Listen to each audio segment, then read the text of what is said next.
Olá, sou Ana Filomena e vou estar hoje convosco na aula de Geografia e Cidadania do 9º ano. O tema da aula de hoje vai ser sobre a aldeia global. Um termo, um conceito que vocês todos os dias ouvem falar, não só na comunicação social, mas também em muitas aulas e já há vários anos. Mas esta aldeia global, que é uma imagem que espelha perfeitamente o sentido de aldeia global, que nós aqui podemos ver que temos um planisfério em que as comunicações são uma constante para qualquer parte do mundo. Hoje não há distâncias. Mas, vejamos, esta aldeia global também depois, gradualmente, foi dando origem àquilo a que nós começamos por chamar a globalização. Mas vamos ver como é que se deu este processo de aldeia global e globalização. Muito bem. Então, aldeia global parte do pressuposto, é um conceito que pretende traduzir a redução das distâncias reais. E como é que isto foi possível? Os transportes foram os primeiros a iniciar a redução das distâncias reais. Aproximaram regiões, aproximaram países, aproximaram continentes ao longo da sua evolução. Depois, mais tarde, com a evolução tecnológica, já no século XX, também começou com as tecnologias da informação e da comunicação, esta aldeia global também começou a ficar mais próxima. E como é que ela ficou mais próxima? Aqui temos uma imagem que espelha bem esta aproximação entre regiões, países e continentes. Hoje, com um clique, nós comunicamos com outra parte do mundo. Hoje, com um clique, nós apercebemos do que se passa em todo o mundo. Ora, recordando, talvez há 8 dias, 10 dias, quase em tempo real, nós podemos observar e ver quando o vulcão Krakatoa entrou em erupção. Por acaso, sabem onde fica o Krakatoa? Eu julgo que vocês já falaram neste vulcão no 7º ano. Vamos lá recordar. Façam um esforço para se recordar. Mas também os transportes, hoje em dia nós podemos associar os transportes e as telecomunicações. O que é que nos acontece muitas vezes? Estamos em casa, pedimos uma pizza, usamos as telecomunicações. Depois, como é que a pizza nos chega à casa? Através dos transportes. Também é comum hoje em dia os pais estarem em teletrabalho.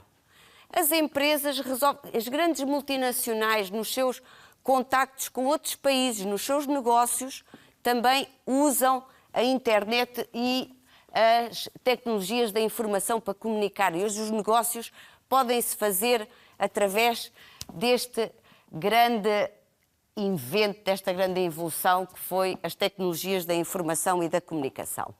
Mas não nos podemos esquecer que, associados a estes dois grandes elementos que originaram a chamada aldeia global, temos também que os transportes também começaram há muitos séculos a aproximar povos, culturas. Temos, por exemplo, o caso de Portugal.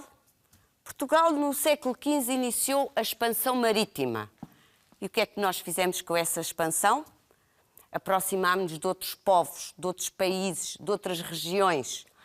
E o que é que levou a que isso acontecesse?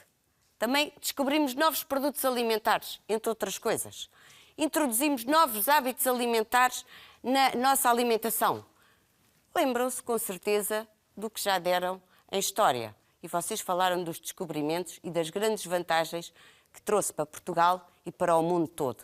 Talvez tenha sido o grande primeiro passo dado para a globalização. Vamos ver agora um fragmento de um vídeo que retrata exatamente como é que hoje a globalização, o movimento e as trocas comerciais, os serviços, os capitais se processam neste nosso planeta.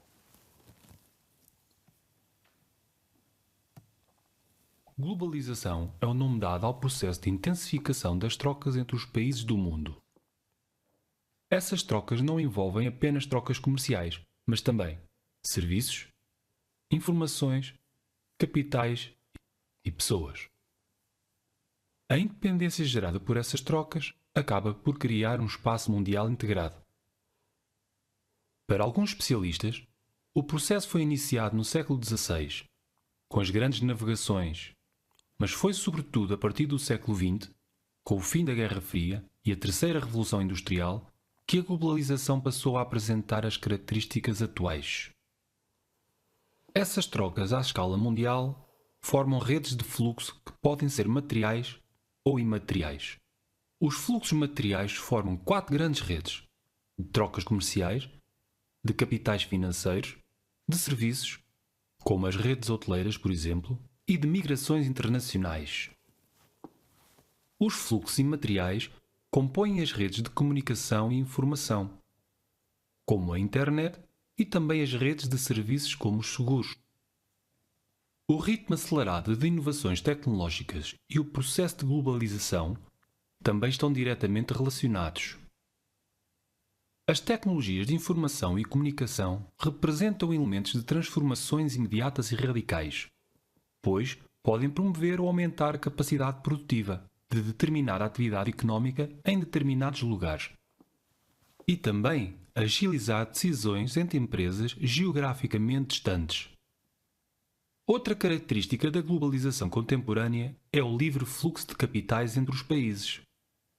Essa globalização financeira gerou a integração dos mercados acionários, possibilitando a transferência de elevados valores de maneira instantânea de um ponto para o outro do planeta.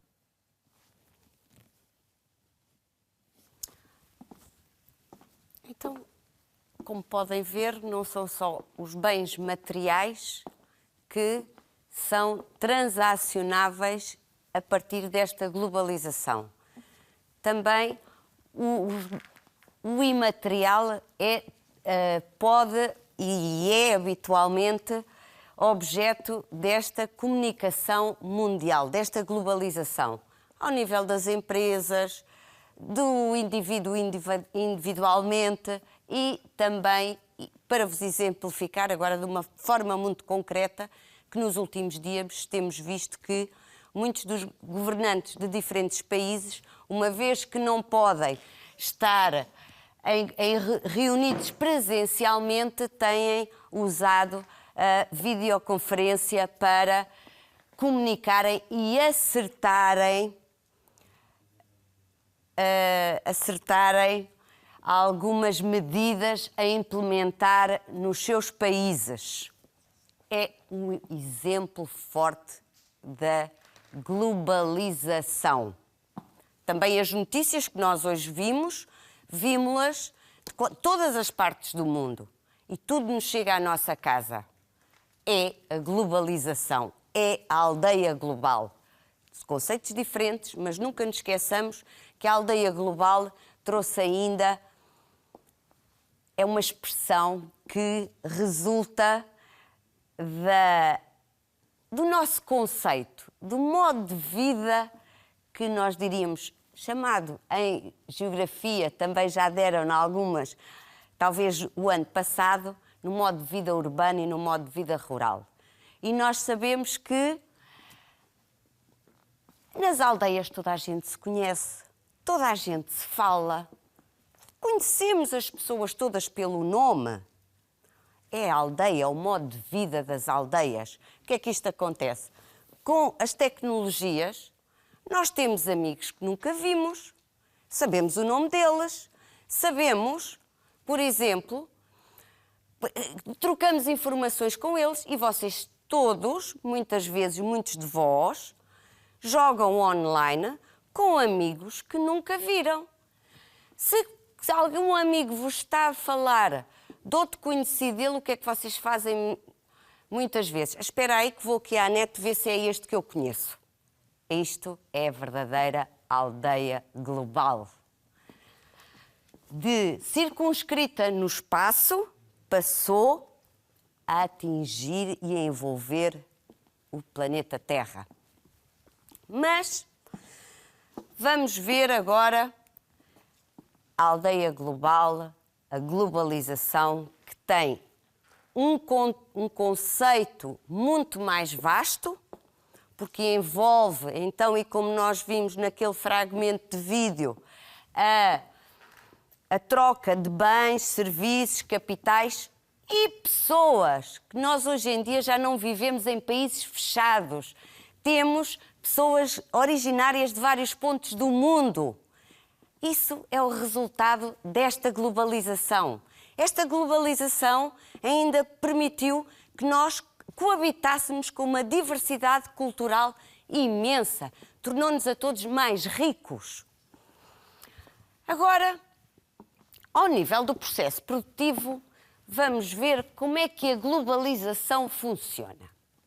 E vamos pegar num exemplo de um objeto que é muito querido nos dias que correm.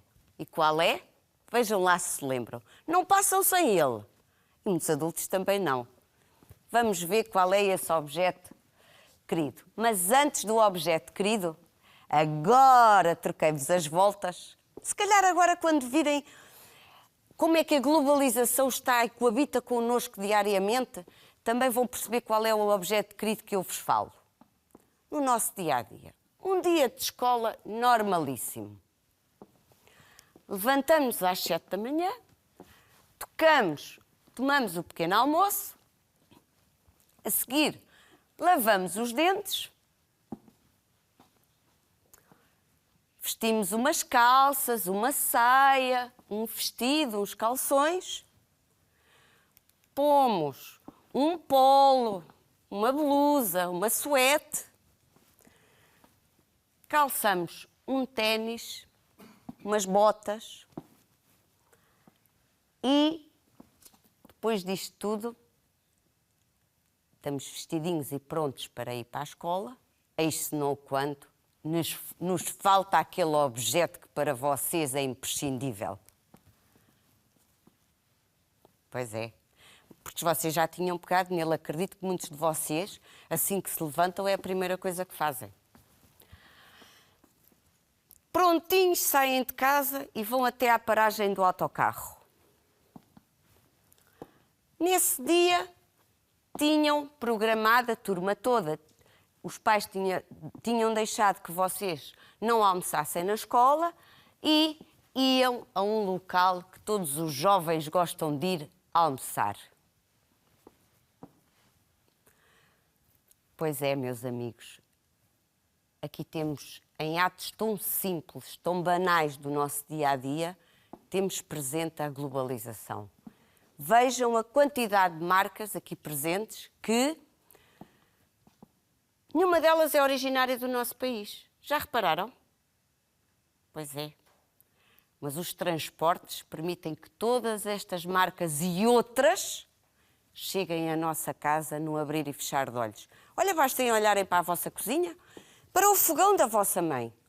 Vejam as marcas que têm em casa. Só existem em Portugal?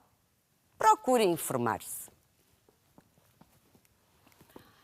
Agora sim, o tal instrumento, o tal objeto que vocês não passam sem ele. Vamos ver como é que o processo de fabricação deste telemóvel explica a globalização. Como a produção do iPhone explica a globalização? Uma das principais características da globalização é o envolvimento de trabalhadores de vários países no processo de fabricação de um produto.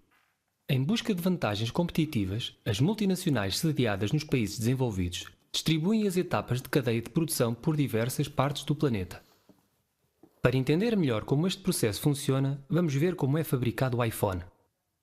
O smartphone da Apple foi desenvolvido na Califórnia, nos Estados Unidos. Na sede da empresa trabalham profissionais como engenheiros,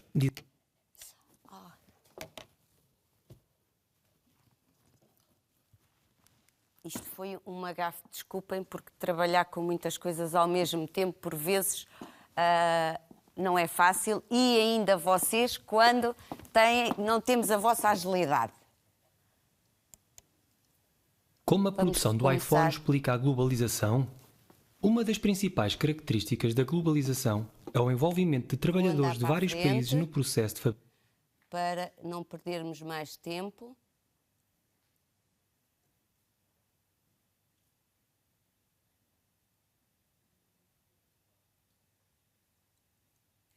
Está a ser um bocadinho demorado, porque eu agora não estou... Distribuem as etapas de cadeia de produção por diversas partes do planeta. Para entender melhor como este processo funciona, vamos ver como é fabricado o iPhone. O smartphone da Apple foi desenvolvido na Califórnia, nos Estados Unidos. Na sede da empresa trabalham profissionais como engenheiros, designers e programadores responsáveis pelo projeto e aprimoramento do produto. A operação de criação do iPhone está toda concentrada nos Estados Unidos, mas o smartphone é feito com matérias-primas obtidas em outros países, principalmente na África. Componentes minerais como tântalo, tungstênio e estanho são extraídos de nações pobres como a República Democrática do Congo.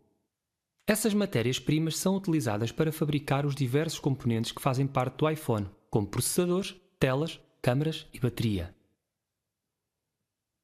Mas a produção desses componentes é feita longe de África, em países como Alemanha, China, Taiwan, Coreia do Sul e Singapura. Já o processo de montagem do iPhone, a etapa em que todos os componentes são integrados ao smartphone, é concentrado na empresa Foxconn, na China.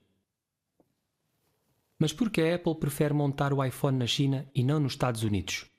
A principal razão é que os chineses dispõem de mão de obra mais barata e uma legislação trabalhista que permite jornadas de trabalho mais extensas.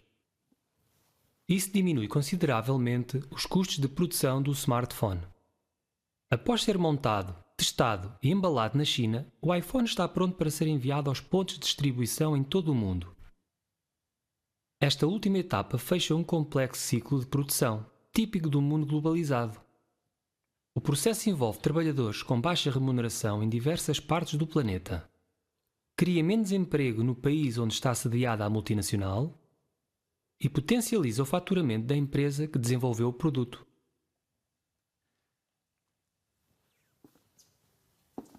Pronto. Já imaginaram, não imaginavam as voltas que este telemóvel deu para chegar às nossas mãos. Correu literalmente quase que o mundo todo. E é assim que o mercado mundial hoje está organizado. É um exemplo, vocês viram que este telemóvel é de uma marca americana, foi concebido e toda a parte técnica foi criada nos Estados Unidos, foi concebida por técnicos especializados e depois correu o mundo. Primeiro à procura das matérias-primas, depois essas matérias-primas foram para outros países, de outros continentes, onde foram transformados, feitos os componentes e todos montados noutro país, que depois os distribuiu pelo mundo todo. E onde todos os países que participaram na sua fabricação, desde aquele onde foi extraída a matéria-prima até aquela que a transformou e montou, vão comprar este produto final. Então vamos ver como é que o mercado global, o comércio internacional se encontra organizado. Portanto, em linhas gerais, vamos aqui olhar para este mapa e verificamos que no hemisfério sul temos os países, o grosso dos países produtores de matéria-prima. Essa matéria-prima é vendida e é transformada noutros países. Lá está, os transportes estão sempre presentes. Ao ser transformada, vai para países que têm uma indústria mais desenvolvida. e, depois de transformada, entra no circuito mundial do comércio.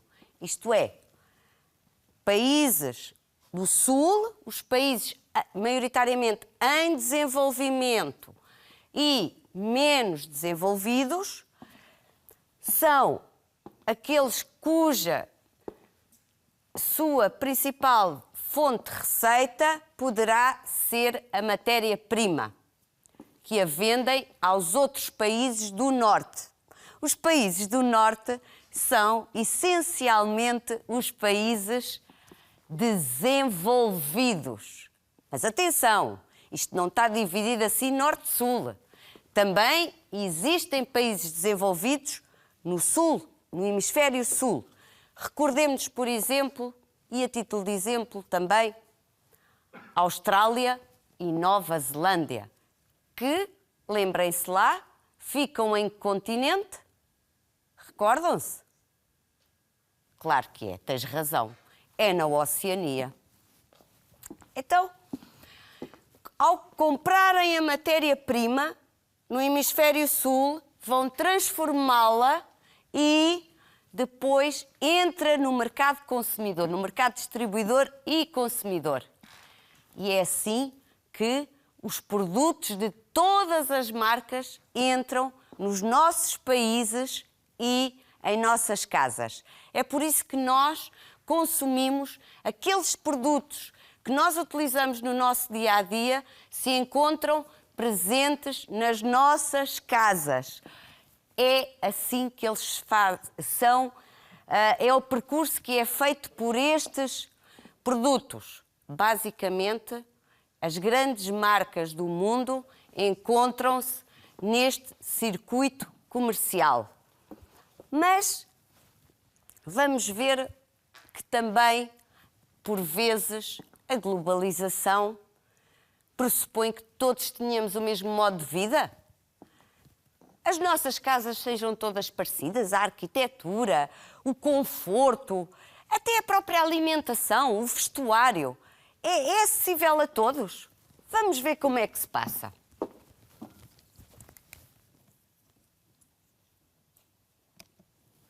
Uma visão superficial da globalização leva a crer que o processo de abertura das economias nacionais traria como consequência uma mundialização relativa homogénea. No entanto, uma vez que a globalização é seletiva e visa a determinadas regiões, atividade e grupos sociais, determinadas áreas e regiões integram-se, enquanto outras são excluídas. Assim, a disparidade entre as regiões torna-se cada vez mais evidente no espaço mundial. Por fim, é importante observar que a intensificação da circulação de informações à escala mundial acaba por privilegiar as necessidades e os modos de vida característicos de alguns países desenvolvidos. Ora bem, aqui temos daquela diversidade cultural que tinham hábitos muito característicos. Esta globalização vai fazer com que uns produtos se sobreponham aos outros que eram, diria, naturais daquelas populações. Então, como nós podemos ver, toda a gente usa telemóvel em todos os países. Pode não chegar a todas as pessoas, mas há telemóveis em todos os países. O hambúrguer é subejamente conhecido também em todos os países, não é? Tenho ou não tenho razão? Agora, vou tentar convosco, vou-vos fazer um desafio. Ver se vocês conseguiram perceber esta nossa aula. Vão ser umas questões simples e que vão também ser corrigidas aqui. Vou passar às questões. Então, aqui, pedia para vocês assinalarem a resposta correta.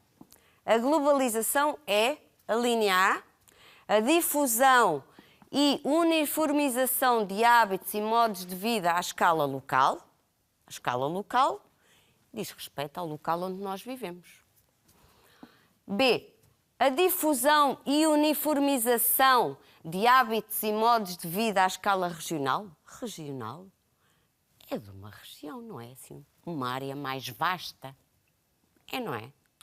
Pensem lá bem. C. A difusão e uniformização de hábitos e modos de vida à escala mundial. O que é que vos parece? Pois é, globalização, global, globo.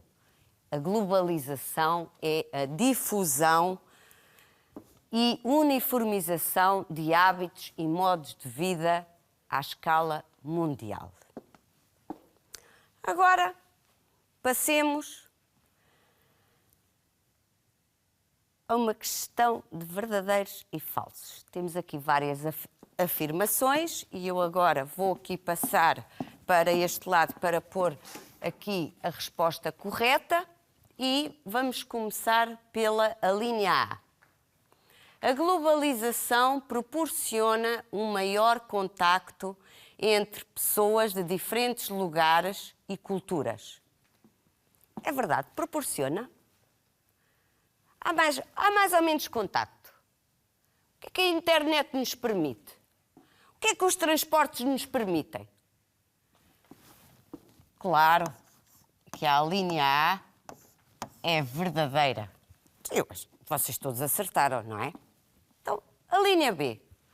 Uma consequência da globalização foi a diminuição do consumo em massa de produtos de marca. Olha, se calhar tu aí estás a perguntar o que é isto de produtos de marca. Produtos de marca são aqueles cuja marca é nossa conhecida. Eu não posso aqui, não vou utilizar e exemplificar com nenhuma marca, mas temos, por exemplo, aqueles produtos todos que aparecem no diapositivo relacionado com a globalização no nosso dia-a-dia. Pronto. Então vocês acham que a globalização trouxe a diminuição daqueles produtos? Foi? Entrou todos os dias em nossas casas, em todo o lado. Então como é que é? Houve diminuição? Claro que não.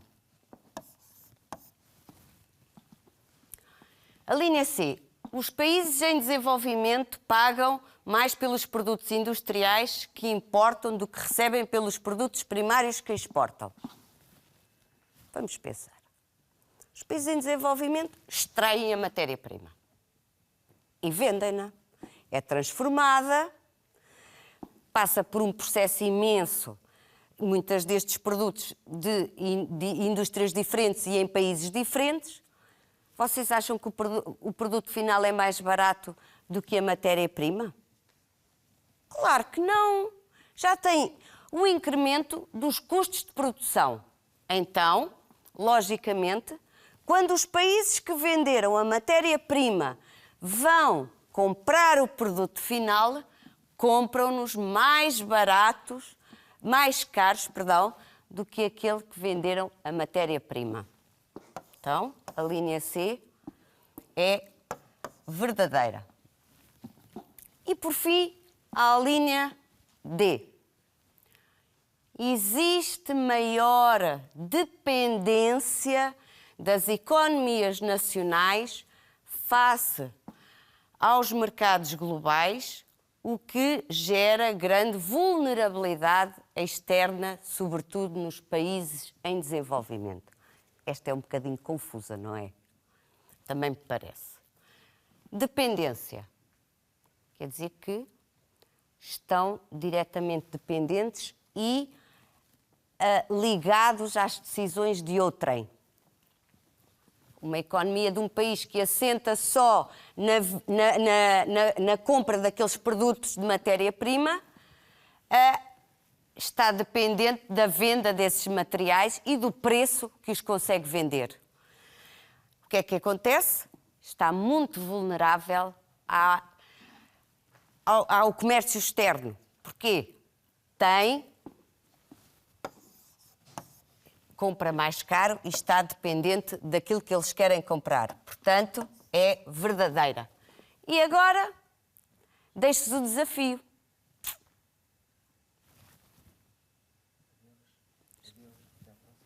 Até à próxima. E adeusinho. Encontrar-nos outra vez, está bem?